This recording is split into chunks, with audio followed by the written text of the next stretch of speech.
on Premier Preps, we've got 4 games worth of highlights, including Jesuit and Rio Americano, top 10 flag football matchups between Colfax and Rockland, and Del Campo and Christian Brothers, girls volleyball between Christian Brothers and Folsom, and we head to Loomis to check in with Del Oro football and how the team is looking to create bonds within the community.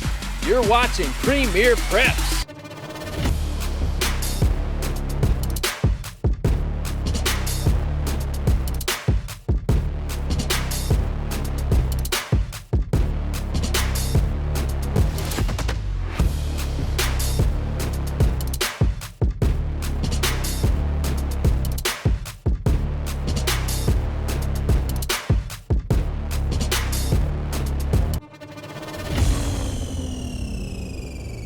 Welcome once again to Premier Preps. I am your host, Nick Pecoraro. Thank you, as always, for tuning in, especially as we get going with this 2024 season.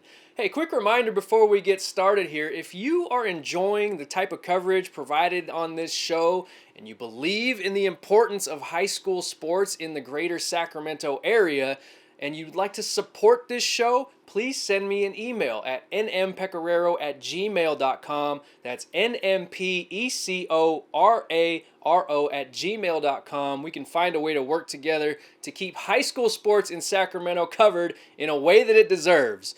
Well, let's not waste any more time now, shall we? Let's kick off episode 2 with an old neighborhood rivalry rekindled between Jesuit and Rio Americano, 2 schools separated by less than a mile off of American River Drive in Carmichael. But this game was special because it ushered in a new era at Jesuit High School. See, the Marauders have traditionally played home games on Saturday afternoons due to the absence of stadium lights ever since the school opened in 1963. Well, after a years-long process with Sacramento County, it was finally approved this past June for Jesuit to implement permanent stadium lights at Marauder Stadium. We can now enjoy high school football the way it was meant to be under the Friday night lights. Here's what it looked like at Jesuit on Friday. High school football the way it was meant to be played under the Friday night lights at Jesuit High School. The Marauders taking on neighborhood rival Rio Americano. Here we go. First quarter, Jesuit comes out early and often. We're going to hear from quite a few dudes in the red unis. Here's Savion Sorensen with a big gain, pinballing off of his own man to pick up a few extra yards, and that sets up this play. Number 23, Jack Paddock. Someone let him out of his paddock.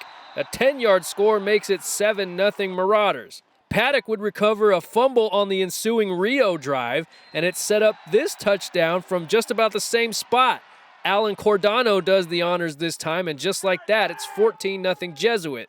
But Rio gets some bounces to go its way. Raymar Griffith comes in and lays the boom and forces a fumble. Keegan Leary falls on it. Raider football. But Rio couldn't move the chains, though, and has to punt. But wait, another fumble from Jesuit, and Rio pounces on that one. That's Connor Hergert coming out of the pile with the pigskin. And Rio has a second life on this drive. Ryder Trantham hands it off to Raymar Griffith. He takes some contact all the way to the end zone. A 16-yard score gets Rio on the board, 14-7 early in the second quarter. But Jesuit was unfazed. Quarterback Teddy Rios with a 42-yard dime to Rocco Lucchetti, and just like that, it's back to a 2-score game. But the Marauders weren't even close to being finished in the first half. Check out this run from Chris Effiong Jr. Effiong with a couple of stiff arms on his way to a 60-yard score. Effiong went for 108 yards on just 3 carries on Friday. But wait, there's more. Cordano takes some contact, but refuses to go down. His second TD of the game makes it 35-7 Jesuit at the half. Second half now. Jesuit says, let's spread the ball around a little, shall we? Victor Cubero with a 34-yard scoot to the house just a minute into the third quarter. And then Jesuit just keeps on piling on. This time it's Miles Hubbard. Maverick Nagel added another touchdown in the fourth. 7 different Marauders scored touchdowns. Jesuit lights up the field and the scoreboard and moves to 1-0. We got guys from all sorts of positions, you know what I'm saying? Even when we put our secondary in, nothing changes. We still go out there and we ball. So, yeah, it was really cool to see the secondary go in there and get some work. And there's nothing better than Friday Night Lights, man. All the energy, fans, family, it's special for sure.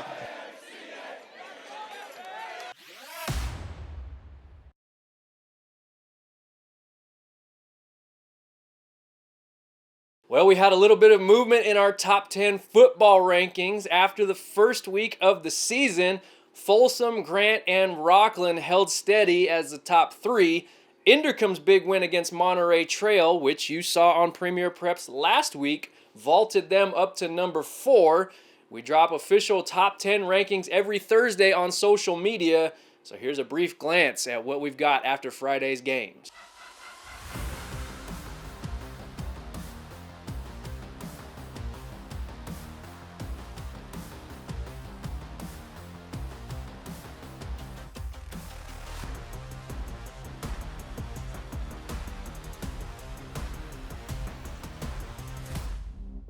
Well, you can't talk about girls flag football without mentioning the first team ever to raise a championship banner in the Sac Joaquin section, and that would be the Christian Brothers Falcons, who won it all at the D2 level last year, and we're off to a tremendous start to 2024 at 2-0, outscoring opponents 72-0 entering Wednesday's contest with former league rival Del Campo.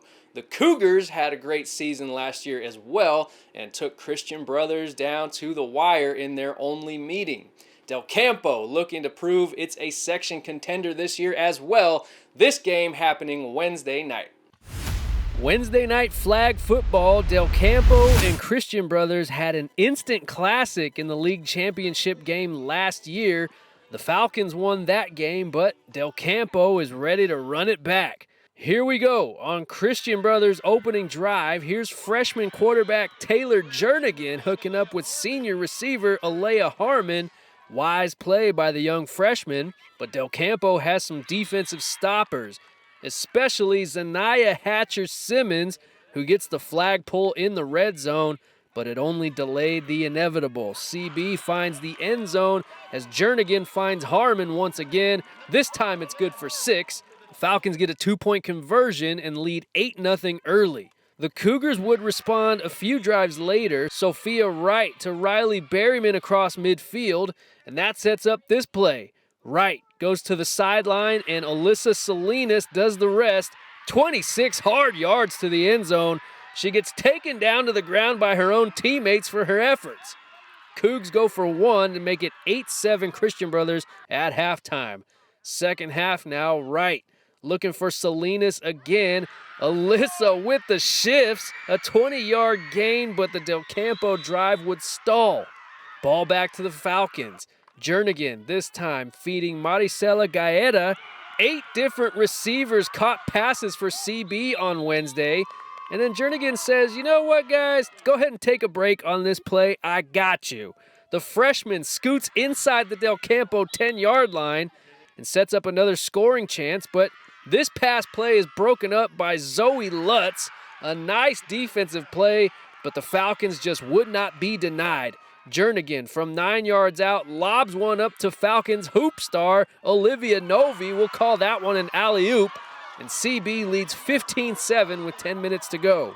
The Falcons force a Del Campo punt, and Jernigan goes back to work. Nothing doing on the right, so she goes left and finds Harmon, but she's tackled just outside the end zone. But Gabriella Devlin finishes the drive. Falcons win 21-7. Jernigan, the freshman, goes 20 for 27 passing. Must be nice to have all these weapons around you, right, Taylor? It makes me feel good, like I can just throw it and they can go get it. We are going to keep practicing, and we're going to come back even stronger than we did last year. Even after losing all those seniors, we're going to come back even stronger with the new players that we have, and we're going to keep playing as a team.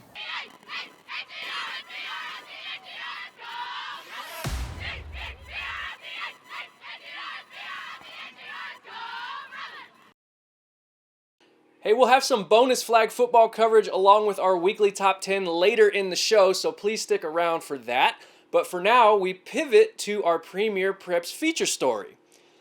This week, we catch up with Del Oro football, which is on an early bye week this week, and that gives us a chance to take a look at a first-year head coach Josh Perry and how his Golden Eagles are embracing their proud town of Loomis with their team motto, aligned to execute, one team, one community, one dream.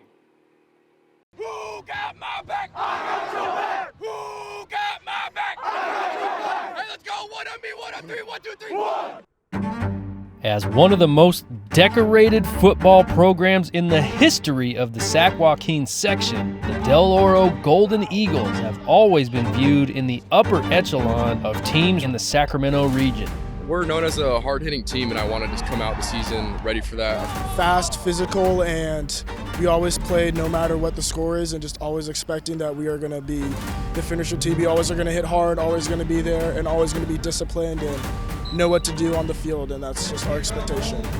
The Golden Eagles enter 2024 under new leadership, but also with a familiar face in longtime former assistant coach and former NFL fullback Josh Perry. One of the smartest coaches I've ever played with. He knows everything about football. His offensive scheme is crazy. He knows what plays to call, and also just trust him completely. So excited for that.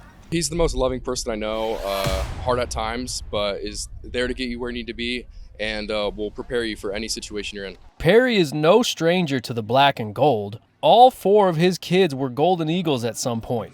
Daughter Madison is the school's all-time leading scorer and rebounder in basketball. Son Aiden was a highlight reel waiting to happen on the gridiron. Daughter Shaylin was a first-team all-leaguer in basketball as well.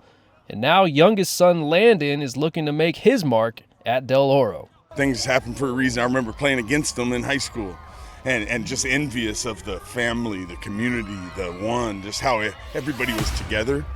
And so to be a part of it now is really, really, really fun, and it's cool to learn about the history, the guys that came before, the laying the foundation, and just upholding that, taking it to another level. Perry is known for his fiery pregame motivational speeches and animated intensity on game days. It's pretty hard to impersonate. I don't know. His beard's always shaking when he's angry. It's It's a lot of him just putting hands on head and just a lot of just that. So grabbing his hat off his head. That's all I got for you. I can't do the voice. When it's our max week, we could see that his eyes go back to when he was in max week, so we see him go, ah! But his message to the team is quite simple. I just want them to know I care about them. Whatever happens, I just want them to know that I love them. I want them to know that I'm so proud of them for grinding and sacrificing and being a part of something bigger than themselves. And therein lies the key part of the Del Oro message and mission under Coach Perry: giving back, being a mentor, and bringing a sense of unity into the community.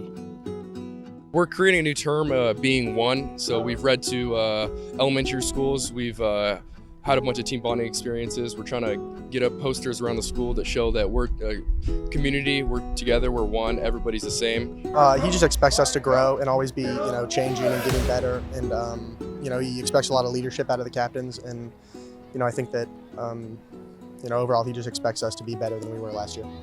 we want to always give back to them, and that's the emphasis of how we are going to support our community, and just as a team, how are we going to give back to them.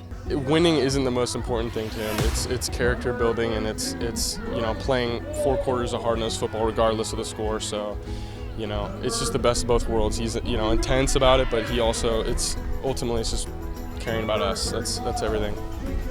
You never know what kind of impressions you'll leave on the youth growing up in your own backyard.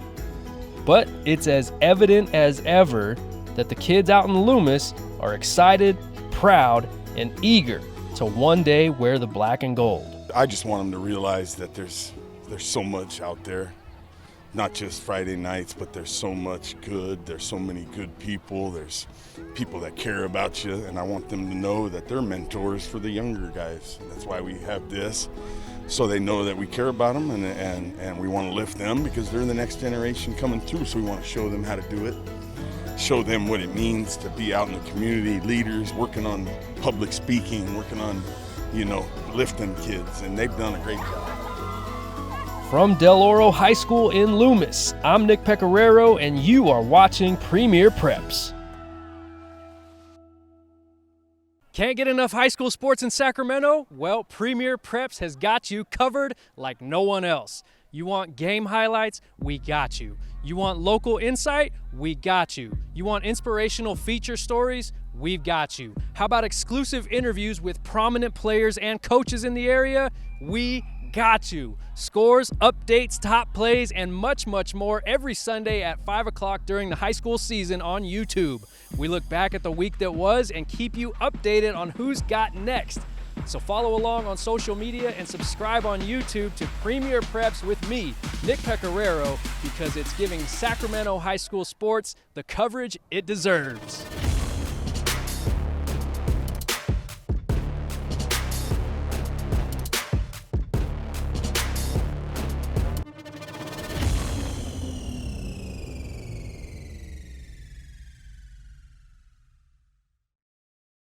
To the volleyball court now. We have another matchup of Premier Preps top 10 teams. Christian Brothers, fresh off of its 11th Sac Joaquin Section Championship last year. The Falcons hosted Folsom, a program on the rise, a section semifinalist from last year, and a team looking to capture its first section crown this season. The Falcons and the Bulldogs hooking up Thursday night. The Falcons' nest was a rockin' Thursday night at Christian Brothers High School. Folsom in town trying to spoil the party and hand CB its first loss. First set, CB on the attack early as Grace Carollo feeds Simone Huarte to get the Falcons going, but the Bulldogs came out swinging as well. Hadassah Makama off the set from Grace Port, and we're in for a back-and-forth first set. We're all knotted up at 13 when a nice back set from Carollo for Faith Rab Patterson. It's good to have a little faith on your team. And that brings us to set point. Kamaya Harris gets the dig and the kill deep in the back row, and CB wins set 1, 25-20. We switch sides now for set 2. Folsom making an early run in this one as Makama throws down once again. Bulldogs up 10-7 until libero Cameron White with a nice up keeps it alive for Kamaya Harris to close the gap. And a few points later, if you leave the lid off of the cookie jar, Faith Rab Patterson is going to eat. That's right, a little head tap for you. Even the Falcons student section agrees, and we're all tied up at 13. But Folsom makes another push as Brooklyn Graham finds a weak spot and puts the Bulldogs up 20-15, looking good late in the second, but the Falcons refuse to lie down. Kamaya Harris goes cross-court for the point to lock things back up at 22, and CB gets it back to set point again, and Sydney Wallen finishes the job. Too hot to handle.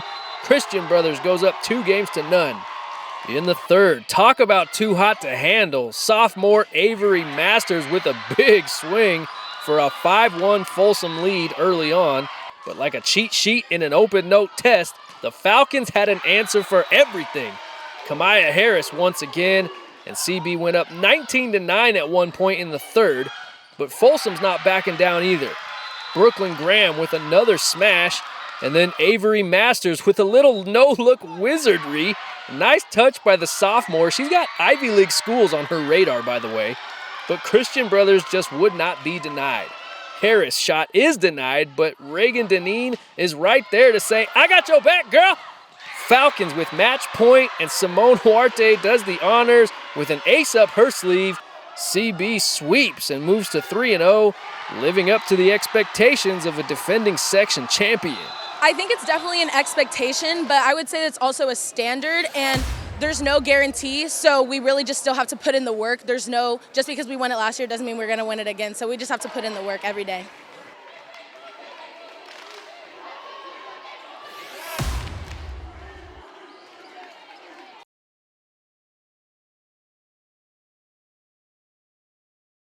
Time now to take a look at our Premier Preps Top 10 Girls Volleyball Rankings.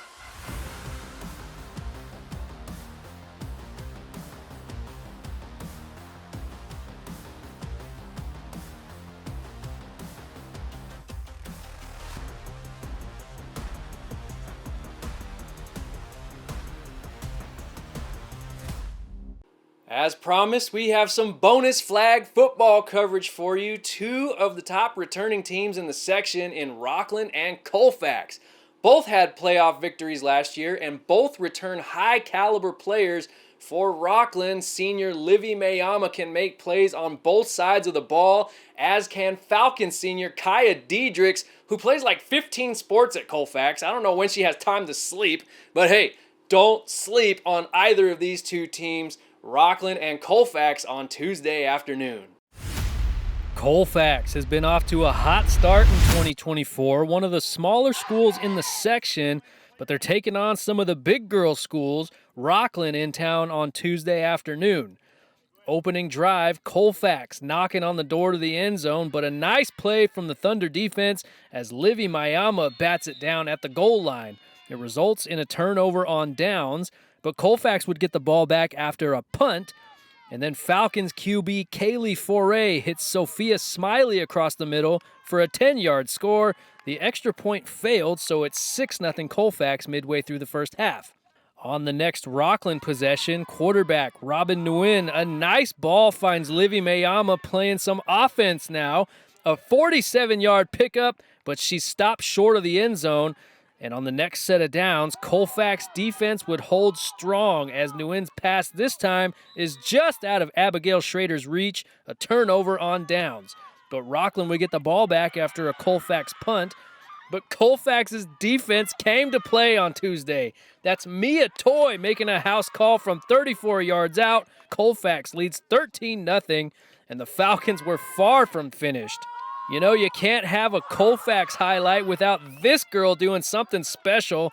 Kaya Diedrichs, the reigning Sac B Defensive Player of the Year, comes down with the INT. She had 34 picks last year, picking up right where she left off. And on the very next play, why not just give it to Kaya and let her do her thing? A 17-yard score, and the Falcons are rolling 20-0 after the first half. But Rockland's going to come out firing in the second half. Check out this BB from Robin Nguyen. Livy Mayama going up to get it. A perfectly placed ball, and the Thunder's on the board, 20-6. Rockland trying to cut further into the Colfax lead, but there goes that lady again. Kaya Diedrichs with her second pick of the afternoon, and that sets up this Colfax score. A little play action. Kaylee Foray to the end zone, off of some Rockland fingertips and into the hands of Mia Toy. Just toying with Rockland's emotions. Her second score of the day, and Colfax leads 26-6 with 10 minutes to go. Rockland trying to get something going. A little shovel pass to Skylar Linehan. Maddie Fee with the touchdown-saving tackle, but it only prolonged the Thunder drive for a few more plays. Nguyen with the short shovel pass to Paige Knight, and it's 26-13, but Rockland needs a stop. And you know, stops are hard to come by when Kaya Diedrichs has the ball. She goes left to right, north to south, touchdown Falcons. Dun, dun, dun, dun, dun, dun, dun, dun.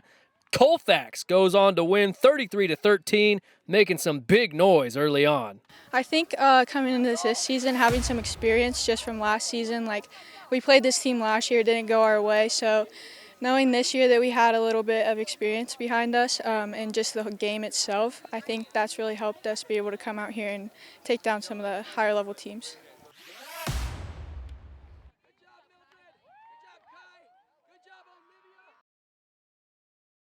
Well, after that impressive win, Colfax surely vaults itself into the Premier Preps Flag Football Top 10. We had some major shakeups since last week. Our number one team to start the week, Wood Creek, was upset by West Park 20-18 on Monday, a huge win for the Panthers. Here's a look at how the rest of the top 10 shakes out.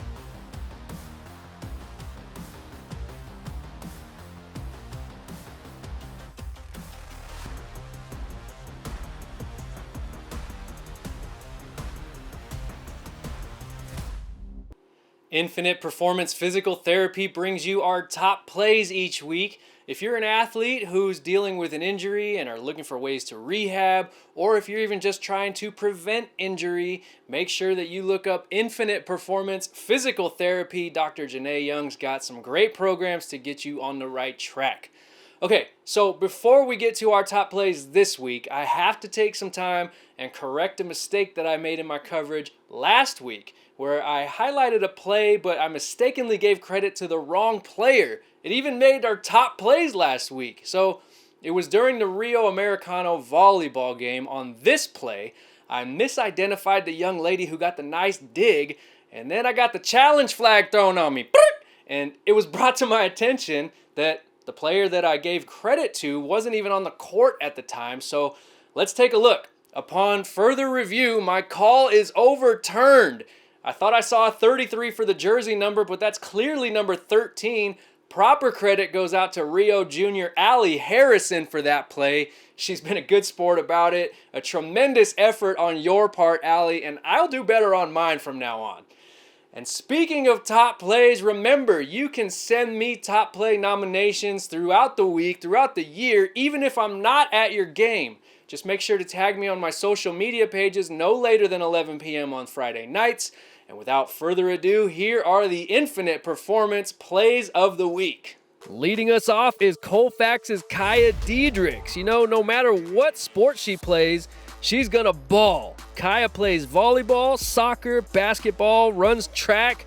Go ahead and add flag football to that stellar resume. Colfax off to a hot start.